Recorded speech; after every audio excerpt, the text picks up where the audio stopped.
Ruth chapter 1, New International Version. Naomi loses her husband and sons.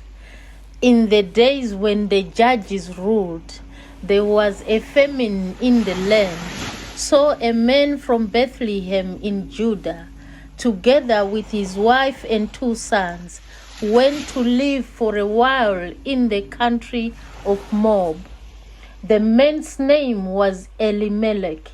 His wife's name was Naomi, and the names of his 2 sons were Mahlon and Chilion.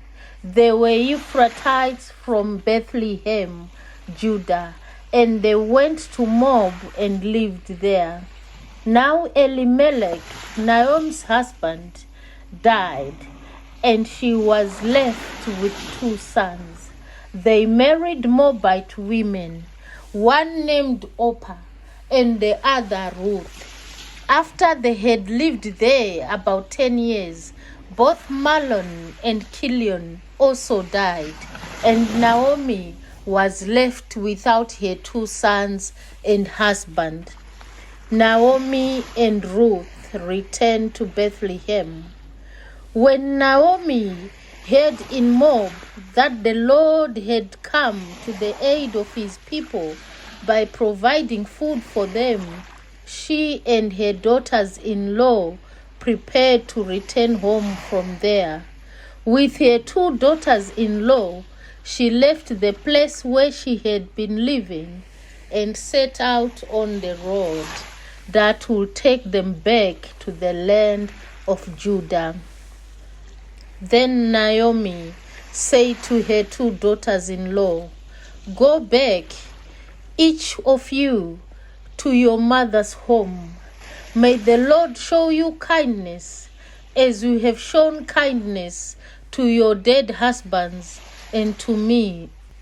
May the Lord grant that each of you will find rest in the home of another husband."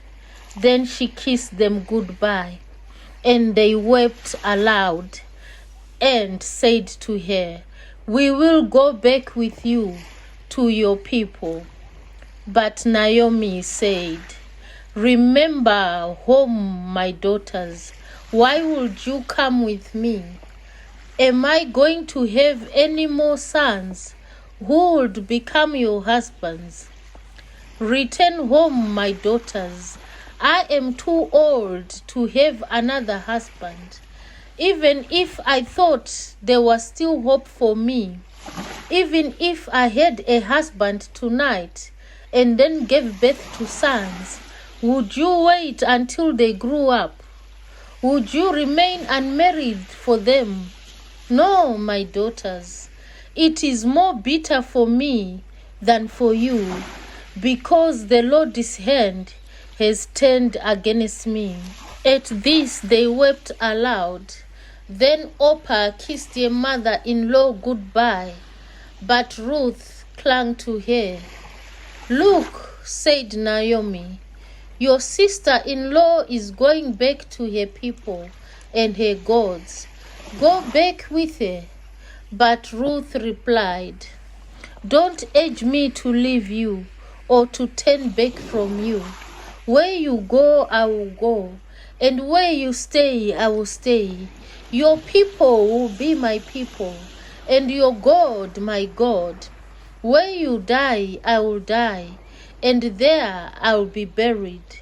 May the Lord deal with me, be it ever so severely, if even death separates you and me." When Naomi realized that Ruth was determined to go with her, she stopped urging her. So the 2 women went on until they came to Bethlehem. When they arrived in Bethlehem, the whole town was stirred because of them, and the women exclaimed, "Can this be Naomi?"